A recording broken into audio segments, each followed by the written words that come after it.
아멘. 오늘 본문은 이 나사로가 죽는 것으로부터 이 본문이 시작됩니다. 뭔가 예수님의 기적을 떠올렸을 때 뭔가 위기와 가능성이 일말의 가능성이 있는 상황에서 예수님이 짠 등장하셔서 그 가능성을 확 열어주시고 죽음에서 사망으로 이기시는 극적인 드라마틱한 이야기들이 보통 대부분일진데, 오늘은 나사로가 죽고 나서 이 이야기가 시작되는 것을 우리는 보게 되죠. 우리가 읽지 않았지만 요한복음 11장 17절 말씀에 보시면 이미 나사로가 무덤에 있은 지 나흘이나 지났다라고 성경은 이야기하고 있죠. 진작에 예수님을 살려달라는 이 마리아와 또 마르다의 이런 요청이 있었습니다. 그럼 우리 말씀 위의 전 문맥을 보시면 예수님이 그 요청을 받으셨음에도 불구하고 굉장히 민기적거리는 이 모습을 보여주고 계셔요. 그래서 이제 예수님이 드디어 도착한 이곳은 이미 상황이 종료되어 있던 상황이었던 거죠. 소망이 보이지 않았습니다. 이 실오라기 같은 생명이라도 붙어 있을 때 그때 뭔가를 해볼 수 있을 것 같은데, 예수님은 더 이상 이제 죽음이 자욱하게 깔린, 이제는 우리 아까 말씀 읽은 것처럼 이 썩은 냄새가 나는 이 상황까지 오게 되었다는 것이죠. 예수님이 오늘 이 이야기를 통해서 우리에게 어떤 일들을, 또 어떤 소망의 메시지를 또 주시기를 원하실까요? 먼저 예수님의 우리 반응을 한번 우리 살펴보기를 원합니다. 우리 33절에 보시면 또 35절에 보시면 이 예수님께서 이 죽음을 보시고 어떻게 반응하시죠? 죽음을 보시고 심히 비통히 여기시고 수많은 눈물을 흘리셨고, 38절에는 이 속으로 비통히 여기셨다라고 얘기를 하고 있습니다. 여러분 좀 이상하지 않습니까? 우리 예수님이라면 어떤 분이시죠? 죽은 자도 일으키시는 놀라운 능력을 가진 분이 우리 예수님 아니십니까? 이 예수님이시라면 이 상황에 대해서 누구보다 의연하게 대할 수 있는 그런 유일한 분이셔야 한다는 것이죠. 그런데 예수님께서는 이 나사로의 죽음 앞에서 굉장히 비통해하시는 모습을 보게 되는 것입니다. 근데 여기서 이 비통하다라는 이 말과 이 단어의 쓰임을 이렇게 보시면 우리가 아는 것처럼 그 초상집에 갔을 때 뭔가 슬퍼하고 굉장히 황망하고 또 이런 흐느끼는 그런 슬픔이 아니라, 이 말뜻의 어미를 잘 살펴보면 화내다, 비난하다 이런 의미를 가지고 있는 단어라고 하는 것이죠. 예수님은 이 나사로의 죽음 앞에서 마치 굉장히 화가 난 것처럼, 그 격정적인 화가 끌어넘쳐서 분노하고 으르렁대는 것처럼 이 죽음에 대해서 비난하시면서 굉장히 이 슬퍼하고 격정적으로 이렇게 반응을 하셨다는 것이죠. 이것을 볼 때 이 예수님께서도 이 죽음이 익숙치 않은 것처럼 보입니다. 의도치 않게 일어난 어떤 사건처럼, 의도치 않게 일어난 사고처럼 예수님도 이 죽음에 대해서 굉장히 불쾌하게 받아들이고 계신다는 것이죠. 왜냐하면 죽음은 애시당초 우리 예수님이 기획하고 만든 것이 아니기 때문입니다. 예수님께서 죽음을 창조하진 않으셨죠. 이 죽음이 여러분 어떻게 생기게 됩니까? 이 땅 가운데 죄가 틈탐으로 인해서 이 사람의 수명이 물리적으로 봐도 단축되고 점점 사람들이 하나님을 떠나서 죽음의 길로 가는 것, 이 사망의 길로 가는 것이 성경에서 말하는 우리 인간론의 핵심 아닙니까? 그래서 우리를 위해 구원하기 위해 예수님이 오신 것이죠.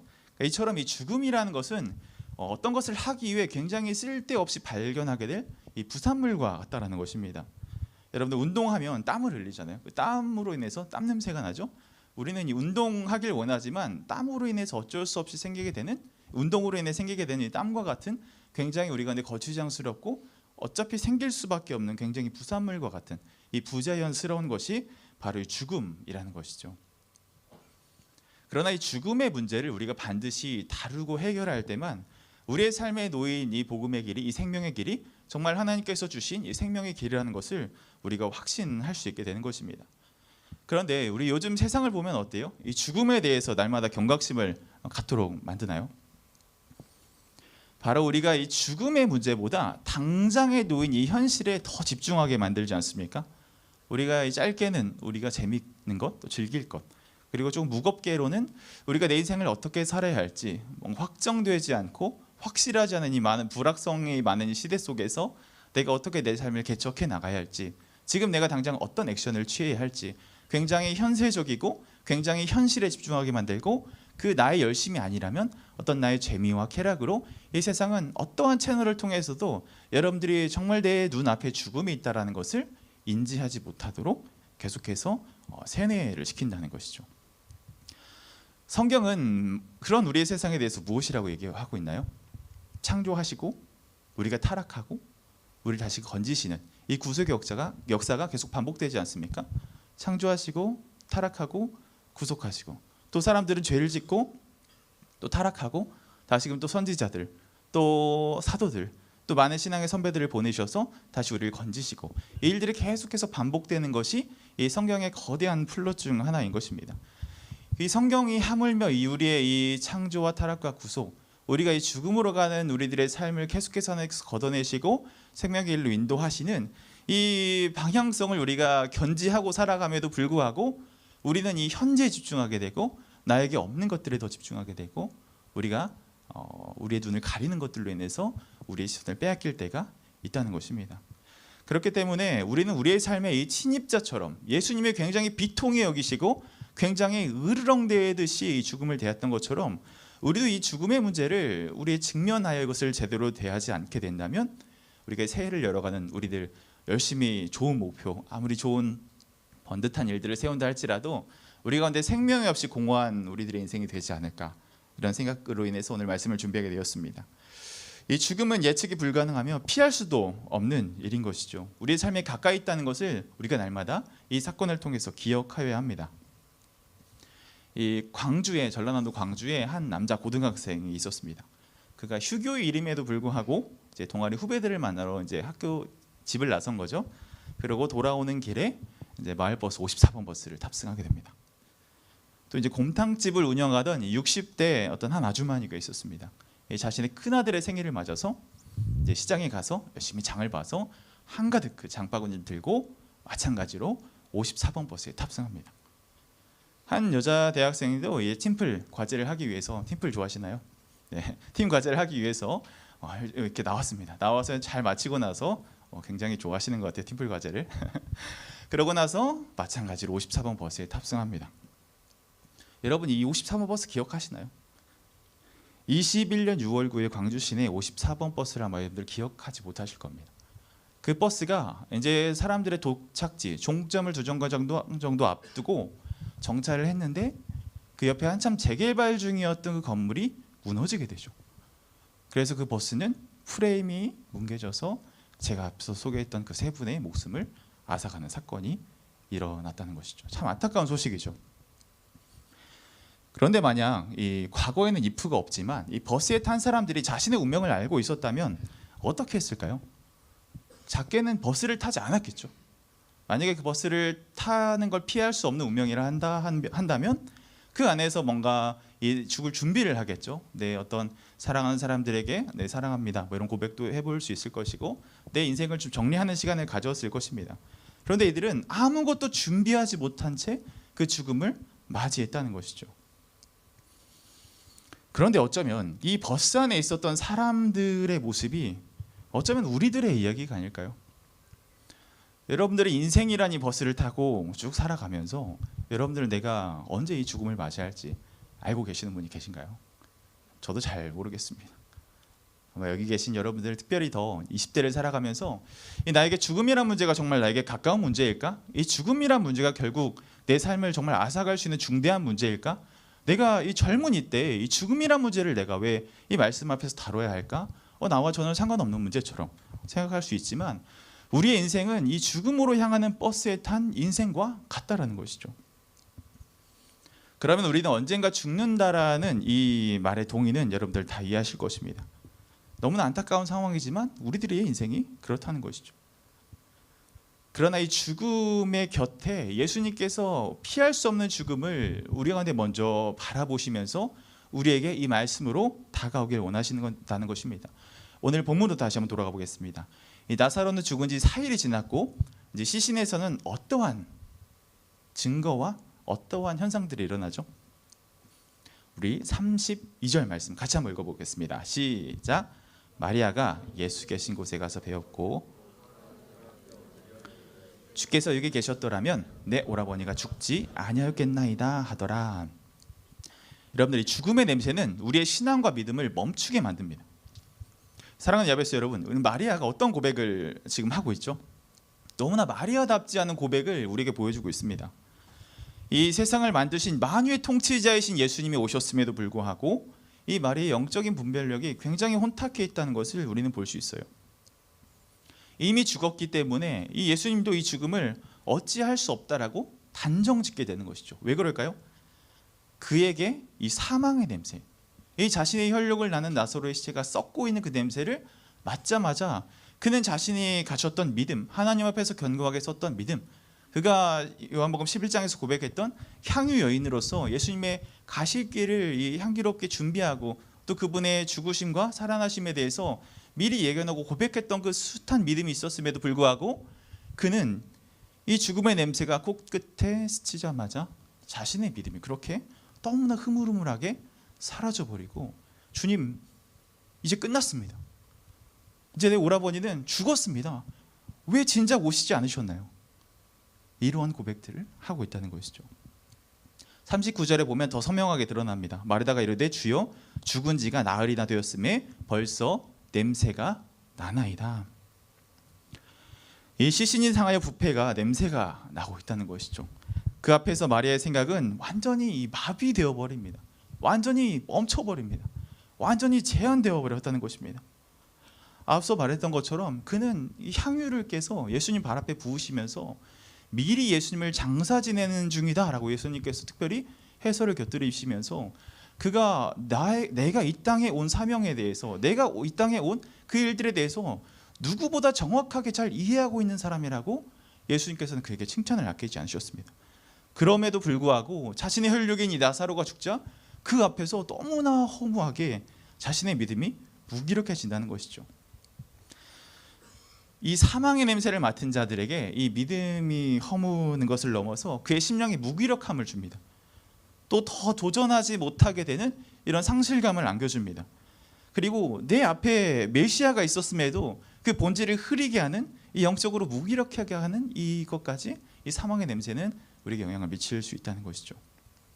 그렇다면 우리들에게도 이 사망의 냄새가 주는 이 향기들이 있을 텐데, 여러분들 삶에서도 여러분들의 코를 찌를 듯한 이 죽음의 냄새가 여러분들 가운데 엄습해 있지 않으신가요? 여러분들의 삶에 퍼져 있는 이 죽음의 냄새는 무엇입니까? 여러분들의 믿음을 멎게 만드는 이 죽음의 냄새는 무엇이냐는 말입니다. 혹여나 내 삶이 취업이 되지 않아서 망할까? 이런 사망의 냄새들. 또 내 이 경력과 스펙을 보건대 내가 이 세상에 지금 나아가도 괜찮을까? 이런 불안함이 주는 이 다양한 메시지들. 또 나의 삶에 보장되던 내 삶을 지키던 어떤 외모일 수도 있겠고요, 내 삶을 지키던 하나님이 아닌 것으로 지켜오던 이 숱한 안전장치들이, 이것들이 나에게 무너지면 내 삶이 죽지 않을까? 그로 인해 결국 내 인생은 가치가 없어지고 나는 정말 루저로, 내 인격이 사회적으로 사망하면 어떡할까? 이런 다양한 사망의 냄새들이 이 새해를 시작하는 여러분들 마음 가운데 혹시 맡고 계시진 않은가요? 이 사망의 냄새에 사로잡힌 사람들은 신앙도 없습니다. 믿음도 없습니다. 그 출중한 믿음이었던 마리아의 믿음까지도 먹게 만들 정도였으니까요. 여러분들 물에 빠진 사람을 구조하는 방법을 아십니까? 많이 보셨을 겁니다. 그 이승 탈출 넘버 1 보셨죠? 거기 보시면은 이제 물에 허우적대는 사람들에게 섣불리 다가가지 마라. 그 사람 힘이 다 빠지고 두세 번 이게 꼬르륵 올라왔을 때 그때 가서 뜰 수 있는 물체를 가서 던져라. 왜 그럴까요? 막 허우적대고 있는 사람에겐 이성적인 판단이 될까요? 아, 저 사람이 나를 구하러 왔구나. 그러니 내가 살며시 손을 뻗어서 저의 손길을 잡고 내가 이 물 밖을 나갈 수 있겠구나. 이런 이성적이고 합리적이고 차분하고 침착한 생각을 할 수 있을까요? 그 상황, 그 시점, 그 지점에서는 자신의 이 생명을 살리기 위한 이 정말 동물적이고 지극히 반사적인 행동들밖에 나오지 않는다는 거예요. 그렇기 때문에 다 그의 의식이, 그의 힘이 다 빠졌을 때 가서 건지라 라는 이런 매뉴얼을 제공하고 있는 것이죠. 이렇듯 우리들의 삶에서도 이 사망의 냄새가 우리 삶 가운데 자욱하게 이 안개처럼 자욱하게 뿌려지게 된다면 우리의 삶은 무엇이 과연 남을까요? 우리들의 믿음, 우리들의 신앙, 우리들이 쌓아왔던 많은 신앙의 공로들, 그것들이 우리들의 이 삶의 동물적인 이 반응들로밖에 남지 않은 삶이 되시지 않을까요?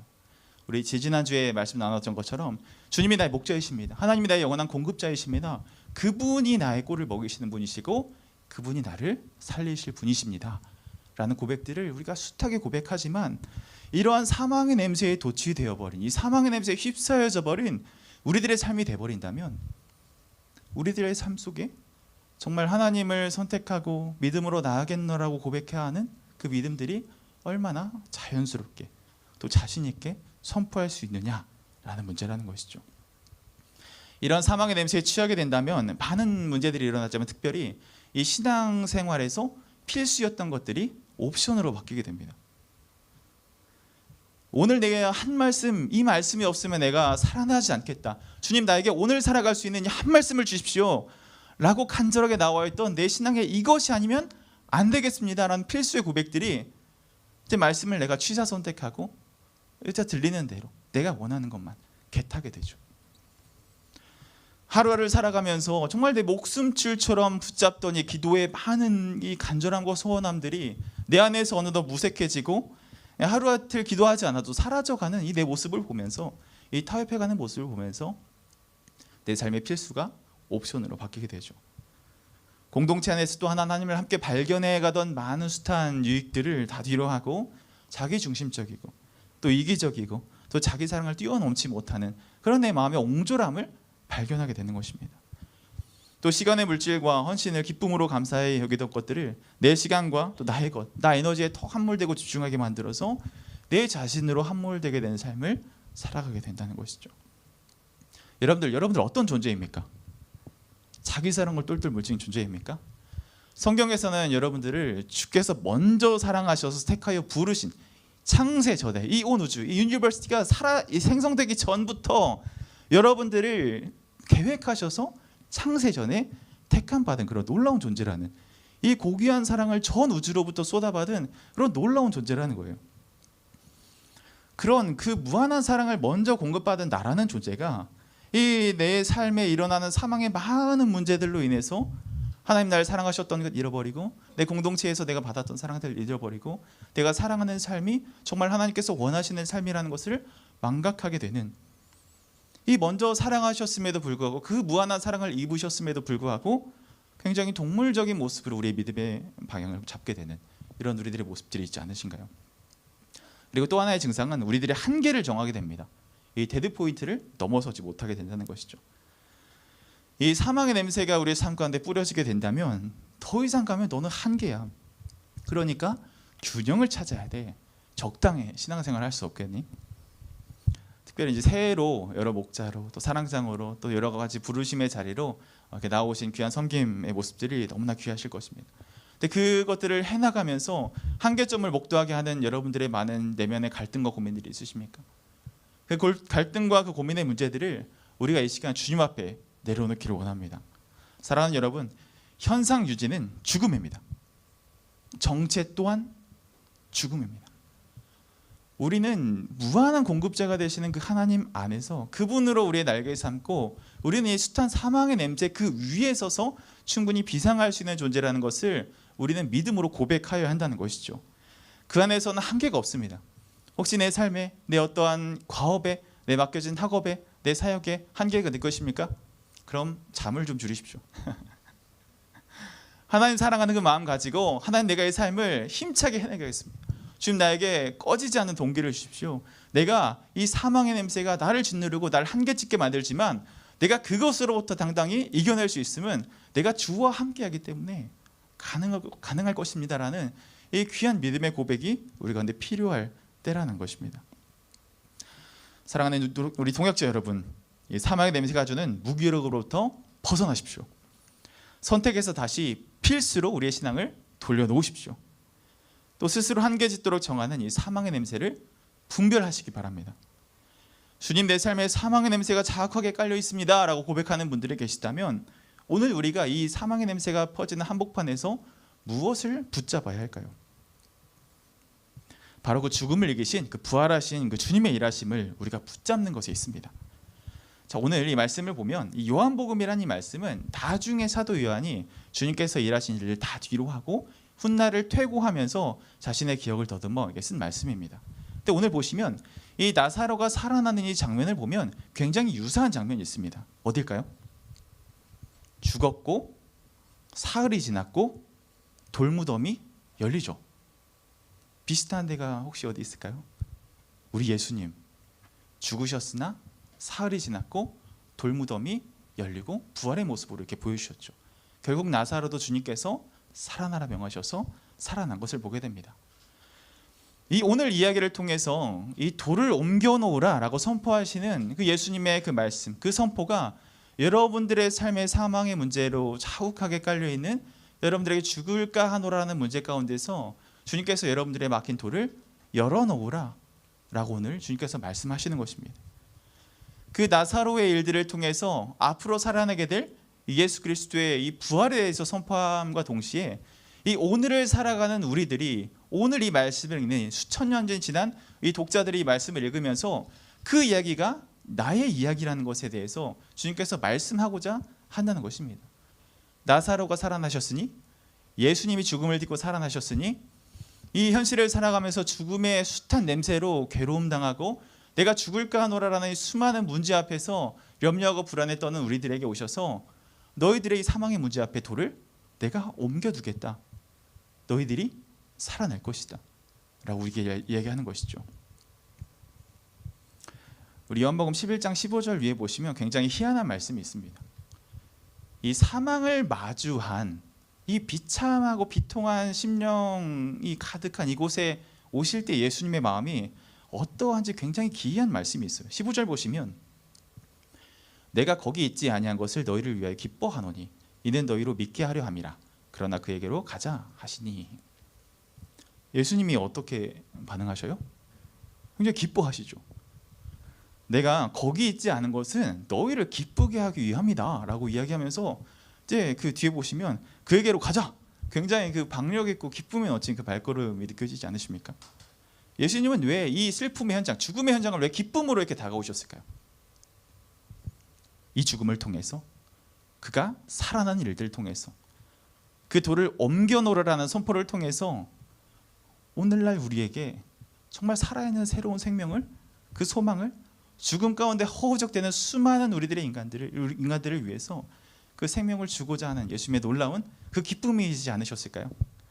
그래서 오늘의 말씀은 나사로가 죽고 나서 시작했지만 오늘 말씀을 끝마무리하면서 여러분들 가운데 소망이 있었으면 좋겠습니다. 여러분들 가운데 사망의 때를 혹시 겪고 계신 분 계신가요? 예수님이 오신 시점은 이미 나사로가 죽은 다음에 오셨습니다. 그렇다면 여러분들 속에서도 정말 내가 이거는 주님 안에서 극복할 수 없고 내가 이미 나 스스로에 대해서 사망 선고했다는 다양한 삶의 영역들이 있으십니까? 어떤 가족의 문제입니까? 내 내면의 문제입니까? 또 숱한 많은 내가 극복해내지 못할 것 같은 많은 문제입니까? 새해를 열어가는데 마음이 답답하십니까? 내가 이 사망의 문제 앞에서 당최 내가 어떻게 해나갈지 모르겠는 자신감 없는 그런 마음들이 드십니까? 내가 입시에 실패하고 내가 취업에 실패하고 내가 어떤 것에 실패했던 많은 죽음의 상황과 냄새들이 가운데 펼쳐진다 할지라도 오늘 나사로를 살리신, 그리고 예수님 그 자체도 살아나신, 그리고 오늘 말씀을 우리에게 오셔서 우리를 살아나게 하실 그 주님이 여러분들의 주님이심을 믿으시기 바랍니다. 여러분들 선포하십시오. 내 안에 사망 선포했던 많은 이 고백들을 향하여서 주님이 살아계시고 그분이 나를 살리실 것이라는 귀한 여러분들의 믿음에 담대한 고백이 있으실 때 여러분들의 삶을 사망의 냄새가 아무리 자욱하게 펼쳐질다 할지라도 돌을 옮기시고 여러분들을 살리시리가 주님이심을 이 시간 함께 믿음을 가지고 고백하는 시간 되었으면 좋겠습니다.